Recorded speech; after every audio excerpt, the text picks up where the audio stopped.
Bias and variance. Bias is the error from overly simplistic assumptions in a model, causing it to miss relevant patterns. Variance is the error from excessive sensitivity to small fluctuations in training data, causing the model to capture noise instead of signal. Think of it like throwing darts.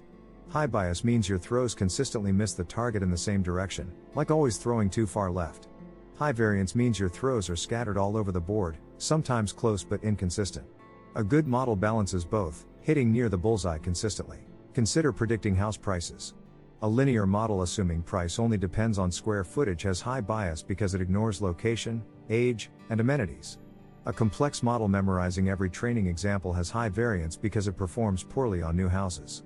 This relates to how we select and train models, concepts covered in our video on models in machine learning. Understanding bias and variance is essential because it guides how we diagnose and fix model problems.